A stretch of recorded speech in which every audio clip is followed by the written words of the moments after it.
नमस्कार दोस्तों। आज मैं आप सभी से डॉक्टर मन की कविता अहिल्या अदालत में पर बातचीत करना चाहता हूँ। यह कविता आज के समय में काफ़ी प्रासंगिक महसूस होती है। यह डॉक्टर मन के कविता संकलन हम बेघर हैं में संकलित है। हम बेघर हैं उनकी 26 कविताओं का संकलन है, जिसमें एक से एक महत्वपूर्ण कविताएं संकलित हैं। यह कविता हमें महत्वपूर्ण क्यों लगती है और इस पर बातचीत करने की ज़रूरत क्यों महसूस हुई?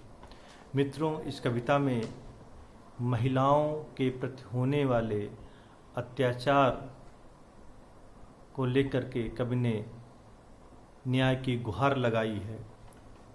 हम सभी जानते हैं कि स्त्री पर आज भी अनवरत अत्याचार हो रहे हैं। आज महिलाओं की स्थिति चिंताजनक बनी हुई है। उनके प्रति होने वाले हिंसात्मक अत्याचार हमारे समाज को आतंकित करते हुए दिखाई देते हैं। डॉक्टर मनु ने पौराणिक आख्यानों से किरदारों को उठाया है और उन्होंने यह बताने का प्रयास किया है कि हमारी न्याय व्यवस्था हमेशा से सत्ता के पक्ष में खड़ी हुई देखी जाती है। ऐसे में जनसाधारण को न्याय कैसे मिल सकता है? जो जनसामान्य की स्त्रियां हैं उनको न्याय कैसे मिल सकता है? इस कविता में उन्होंने स्त्री पुरुष के अनमेल संबंधों के संदर्भ में भी बातचीत की है। यह कविता हमें बताती है कि स्त्री चाहे निचले तबके की रही हो, चाहे मध्य वर्ग से संबंधित हो या सत्तात्मक व्यवस्था से जुड़ी हुई हो, वह हमेशा पुरुषों के द्वारा प्रताड़ित होती रही है, उस पर अत्याचार होता रहा है। यदि हम कविता के शीर्षक पर बात करें, अहिल्या अदालत में, अहिल्या अरबी शब्द है जिसका अर्थ स्त्री से लिया जाता है। और दूसरा, हम सभी जानते हैं कि हिंदू संस्कृति में अहिल्या एक पौराणिक पात्र है। यह सप्तऋषियों में से एक गौतम ऋषि की पत्नी के रूप में पूजी जाती है। पूरी कविता का अर्थ दो तरीके से निकलता है। एक, स्त्री को आप जन सामान्य रूप में ग्रहण कर सकते हैं। अगर वह जन सामान्य है, साधारण जीवन जी रही है, तो भी उसको न्याय नहीं मिलता, उस पर अत्याचार होता है। लेकिन यदि स्त्री बड़े तबके से ताल्लुक़ रखती है तो वहाँ भी उसकी परिस्थितियाँ बहुत बेहतर नहीं है। डॉक्टर मनु इस संकलन में यही बात रखते हुए दिखाई देते हैं। अहिल्या वह बेशतर लोगों ने सुना होगा, वह अरबी जवान की अहिल्या। अरबी में अहिल्या स्त्री को कहते हैं। और मैं यहाँ पर कहना चाहूँगा कि हम जनसामान्य महिलाओं को लेकर के कई बात करना चाहते हैं। इसके साथ ही वह पुराण का किरदार है, आज वह संजीता तर मिथक है, जुल्म बिन सजा भोगने वाली औरत के रूप में अहिल्या है वह गौतम ऋषि की पत्नी। कवि का कहना है कि अहिल्या के बारे में हर किसी ने सुना होगा, चाहे वह स्त्री हो या गौतम ऋषि की पत्नी हो। गौतम सप्तऋषियों में से एक, जिनको मानवीय जीवन के संरक्षण के लिए और सृजनकार के लिए चुना गया था। ऐसे में हमें यह देखने की ज़रूरत महसूस होती है, जब सप्तर्षियों की बात होती है तो वहाँ पे ऋषि कश्यप, अत्रि, वशिष्ठ, विश्वामित्र, गौतम और जमदग्नि का नाम लिया जाता है। ये सभी वह हैं जो प्रकृति के सृजनकार में सहयोग करते हैं, और अहिल्या इन्हीं में से एक गौतम ऋषि की पत्नी थी। अहिल्या की दास्तान दर्दनाक है। उम्र में अपने से बड़े गौतम से उसे शादी करनी पड़ी। गौतम सप्तर्षियों में से एक था, उससे जुड़ा हुआ है दरिया गोदावरी का नाम। गौतम अहिल्या से उम्र में बड़े होते हैं, इसके बावजूद अहिल्या को गौतम से विवाह करना पड़ता है। गौतम भारत के एक महान ऋषि रहे हैं और गोदावरी के नामकरण से उनका नाम जुड़ता है। यहाँ पे गोदावरी को ले आने का आशय यह है कि हमारे देश में, बल्कि विश्व संस्कृति में नदियों को जीवनदायिनी कहा जाता है।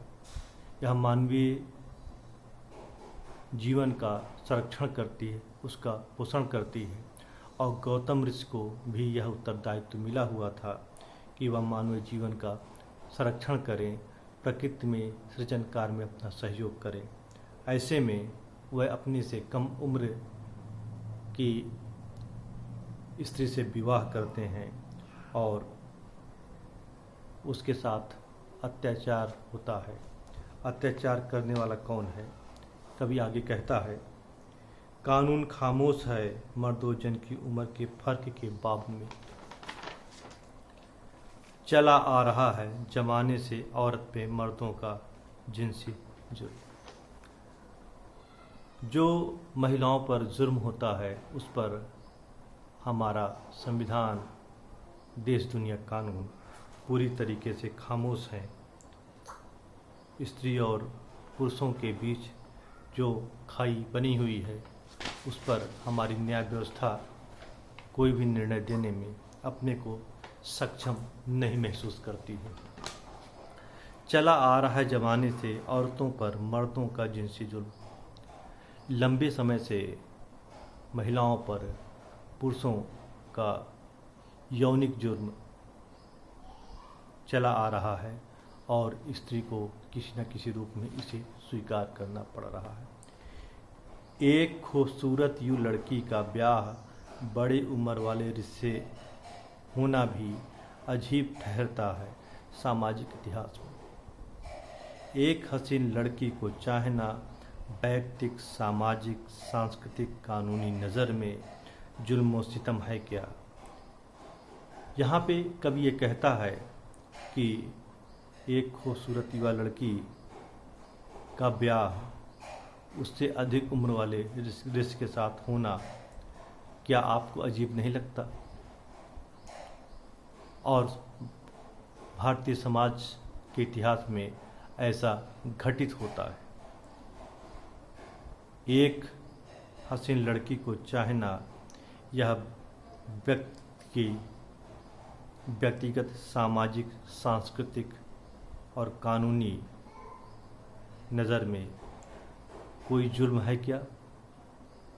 इसे आप कोई जुल्म नहीं मान सकते।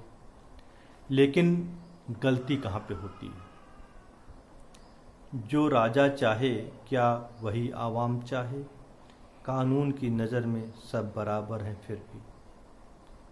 यहाँ पे कहने का मतलब इतना कि जिसके हाथ में सत्ता है, जो राजा है, जो शासक है, क्या उसी की मर्जी से सब कुछ होना चाहिए? जनसाधारण की इच्छा यहाँ कोई मायने नहीं रखती। क्या कानून की नज़र में सभी बराबर नहीं हैं? कानून की नज़र में सभी बराबर हैं। होता क्या है? इंद्र ने चाहा, भेष बदल कर उसने जिनसी रिश्ता जोड़ दिया अहिल्या के साथ।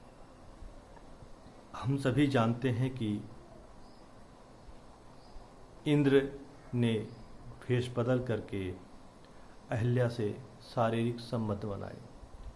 जब गौतम ऋषि स्नान करने के लिए अपनी कुटी से बाहर गए हुए थे, उसी दौरान इंद्र गौतम ऋषि का वेश धारण करके गौतम की कुटिया में प्रवेश करते हैं और अहिल्या से शारीरिक संबंध बनाते हैं। यहाँ पे गलती किसकी है? कवि आगे कहता है, गौतम ने शाप दिया अहिल्या को पत्थर बन जाने का। यहाँ पर इंद्र को गौतम कुछ नहीं कहते हैं, इंद्र को सजा नहीं देते हैं, जो कवि कहता है इस कविता में। गौतम ने अहिल्या को पत्थर बन जाने का श्राप दिया। अहिल्या पत्थर बन गई, सजा से निजात भी दी गई। राम के लम्स से वह फिर अहिल्या बन जाए। गौतम ऋषि के श्राप से अहिल्या पत्थर बनती है और एक लंबे अंतराल के बाद राम के चरणों के स्पर्श से वह पुनः स्त्री बनती है।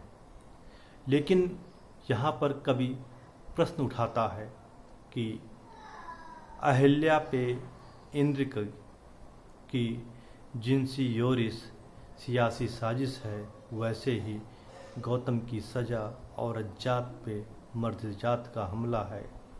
पत्थर से दोबारा अहिल्या बना देना सियासी लम्स है। कवि यह कहता है कि इंद्र के द्वारा अहिल्या से शारीरिक संबंध बनाना यह सत्ता के द्वारा महिलाओं के प्रति रची गई गहरी साजिश प्रतीत होती है। और यहाँ पे गौतम द्वारा अहिल्या को सजा दिए जाना पूरी की पूरी औरत जात पे, स्त्री जाति पर पुरुषों द्वारा किया गया हमला माना जाना चाहिए। और अहिल्या को पुनः स्त्री बना देना यह कहाँ का न्याय है? बेकसूर शिकार को इतनी बड़ी सजा क्यों दी गई? शिकारी तो इंद्रप्रस्थ का राजा है। कवि कहता है कि यहाँ पे अहिल्या क्या है? शिकारी है। और जो शिकारी है,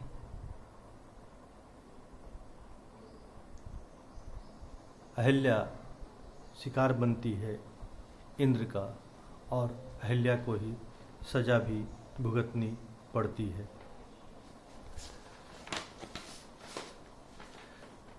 अहिल्या का यहाँ पे कोई जुर्म नहीं, जुर्म बिन सजा अहिल्या के औरत जात होने के कारण मिली कि नहीं। कवि यह कहता है कि अहिल्या को जो सजा मिलती है वह उसके स्त्री होने के कारण मिलती है। अगर वह स्त्री न होती तो हो सकता है उसको इस सजा का भागी न बनना पड़ता। यहाँ पे गौतम ऋषि का क्या फर्ज था, उन्हें क्या करना चाहिए था? पति को क्या फर्ज ठहरता है कि अपनी अहिल्या को इतनी बड़ी सजा दे? कानून खामोश है बेकसूर शिकार को सजा देने के बाब में का मतलब मामले में। यहाँ पे पति का क्या फर्ज बनता था, गौतम ऋषि का क्या फर्ज बनता था? क्या कानून उन्हें यह हक देता था कि वह अहिल्या को इतनी बड़ी सजा देता? इस मामले में हमारा कानून, हमारा संविधान पूरी तरीके से खामोश है। जहाँ पर इस तरीके के प्रसंग आते हैं महिलाओं पुरुषों के बीच, वहाँ पर हमारा संविधान, कानून कोई भी निर्णय देने में अपने को असक्षम पाता है। कवि आगे कहता है, रिश्तेदार सब चुप, समाज सब चुप, औरत जात सब चुप, सियासत सब चुप, कानून सब चुप, क्योंकि शिकारी राजा है। कितनी बड़ी बात कवि ने यहाँ पर रखी है कि रिश्तेदार, समाज, औरत, कानून सभी चुप क्यों हैं? क्योंकि अत्याचार करने वाला राजा है और इंद्र के खिलाफ, शासक के खिलाफ किसी के भीतर बोलने की हिम्मत नहीं होती। यह लंबे समय से होता रहा है और आज भी इसके बारे में देखा जा सकता है। अहिल्या के पत्थर बन जाने, फिर पत्थर से अहिल्या बन के उठने से क्या अहिल्या दोबारा वही अहिल्या बन जाएगी? अहिल्या को पत्थर बनाया जाता है, पुनः स्त्री बनाया जाता है। उसमें स्त्री को जो एक पीड़ा होती है, एक जो लंबा अंतराल होता है, अहिल्या को युगों युगों तक बरसात, धूप, सर्दी सहना पड़ता है एक पत्थर के रूप में। तो क्या जिस अहिल्या को गौतम ऋषि ने श्रापित किया था, वह अहिल्या राम के चरण स्पर्श के पश्चात वही अहिल्या पुनः बन पाती है? इस पर कवि प्रश्न उठाता हुआ दिखाई देता है। अहिल्या 5 माताओं में से एक है, क्या आज कोई औरत अहिल्या बनना चाहेगी? 5 माताओं में द्रौपदी का नाम आता है, तारा का नाम आता है, सीता का नाम आता है, मंदोदरी का नाम आता है, अहिल्या का नाम आता है। आश्चर्यजनक क्या लगता है कि इन सभी के पति हैं, जो स्वामी हैं, जिसके ऊपर इनके संरक्षण का भार था, वह सर्वशक्तिमान थे, वह शासक थे। उसके बावजूद ये सब पुरुषों की प्रताड़ना के शिकार होती हैं। जब शासक के संरक्षण में रहने वाली महिलाएं प्रताड़ित होंगी तो जनसामान्य की महिलाओं का क्या होगा? इस संदर्भ में भी यह कविता हमें विचार करने पर मजबूर करती है। पत्थर से दोबारा अहिल्या बन जाने के बाद फिर वह क्या लापता हो गई, या क्या बेवा बनकर बाकी जिंदगी काट दी? पुराण चुप हैं, इतिहास चुप है, मगर औरत जात के मुआवले में समाज कैसे चुप रह पाए? जब अहिल्या वापस स्त्री बनती है तो उस संदर्भ में सब खामोश हैं। कोई यह कहने को तैयार नहीं कि वापस स्त्री बनने के बाद अहिल्या का होता क्या है। अहिल्या किस रूप में, क्या वह अपने पति गौतम से मिल पाती है या नहीं मिल पाती है? मिलती है तो क्या उसे गौतम स्वीकार करते हैं? क्योंकि हम सभी जानते हैं कि सीता को धरती में समाना पड़ा था और राम से दूर रहने के बाद उन्हें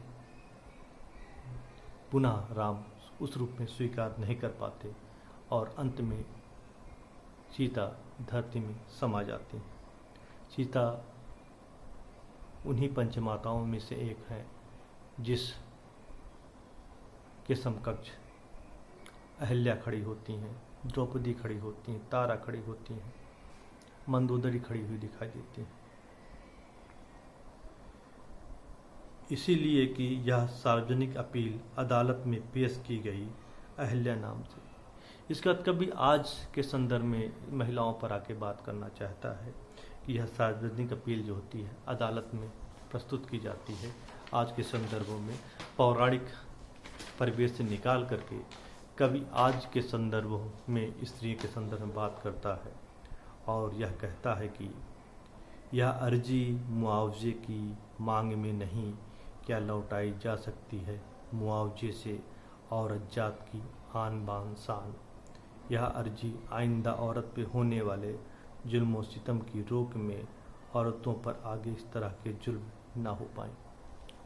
कवि यह कहता है कि आज निरंतर महिलाएं पुरुषसत्तात्मक समाज में शोषण का शिकार हो रही हैं, उनकी हत्याएं हो रही हैं, उन्हें बेआबरू किया जा रहा है। ऐसे में अनेक मामले अदालतों में लंबित हैं और चल रहे हैं। बहुत बार ऐसा होता है कि अदालतें महिलाओं के लिए मुआवजे तय कर देती है। क्या उन मुआवजों से औरत जात की आन बान शान इज्जत लौटाई जा सकती है? यहाँ पर कभी समाज से प्रश्न पूछता हुआ दिखाई देगा। पुलिस ने एफआईआर तैयार कर रखा है, इसमें इतनी ही बातें थी कि अहिल्या गौतम की पत्नी है, इंद्र ने जिनसे रिश्ता रखा है, इसमें उसने धोखा खाया, फिर भी सजावार ठहरी है। अहिल्या शिकार है, इंद्र शिकारी है। हमारे समाज में जो पीड़ित होता है उसी को सजा मिलती है। प्रताड़ित करने वाले को कभी सज़ा नहीं दी जाती। कवि का इन पंक्तियों से यही आशय है। वह हमारे सामने इसी भाव को रखने का प्रयास इन पंक्तियों के माध्यम से करता है। जानने वाले जानते हैं FIR अधूरा है। अहिल्या की अपील अदालत के सामने है। वतन के लोग शौक से मुंतजिर हैं कि औरत जात पर मर्दों का जिनसी जुर्म सदियों से होता आ रहा है। क्या अहिल्या को न्याय मिल जाएगा? क्या अहिल्या का नाम 5 माताओं की फहरिस्त से निकाल दिया जाएगा? इंद्र जिंदा नहीं, गौतम जिंदा नहीं, अहिल्या जिंदा नहीं, फिर इस मुकदमे की पैरवी क्यों? फिर भी समाज चाहे अदालत मिसाली सजा दे। कई साल और भी गुजर गए, अदालती कार्रवाई अब भी पूरी नहीं हो पाई। अब भी अहिल्या अदालत के कटघरे में है। यहाँ पर कवि का कहना है कि महिलाओं पर होने वाले अत्याचार जब अदालतों तक पहुँचते हैं तो वहाँ पर कोई निर्णय नहीं हो पाता और लंबे समय तक मुकदमे लंबित रहते हैं। हमारा देश और समाज आज भी यह इंतज़ार कर रहा है कि ऐसी कानून व्यवस्था हो, ऐसी समाज व्यवस्था हो जो महिलाओं को सुरक्षा प्रदान करे, उन्हें सुरक्षित करे। हमारा देश, हमारा समाज चाहता है कि महिलाओं को न्याय मिले और उन्हें उनका हक मिले, उन पर होने वाले अत्याचार, शोषण बंद हो। यह मनु की एक महत्वपूर्ण कविता है जो भाषा और शिल्प दोनों दृष्टियों से काफ़ी महत्वपूर्ण प्रतीत होती है। मनु ने यहाँ पर बीच बीच में अरबी के अनेक शब्दों का प्रयोग किया है जो इस कविता की भाव की गंभीरता को प्रकट करते हैं। अगर कुछ पंक्तियों में कहा जाए तो यह कविता 2 तरीके से अपने अर्थ को खोलती हुई प्रतीत होगी। पहला, हमारे पौराणिक आख्यानों में जो किरदार हैं उनको संदर्भित करते हुए हम इस कविता का आशय निकालने का प्रयास करें। दूसरा, आज की महिलाओं को इस कविता से जोड़ते हुए हम इस कविता को नए तरीके से व्याख्यायित कर सकते हैं। डॉक्टर मनु एक संवेदनशील रचनाकार हैं और यह कविता उनकी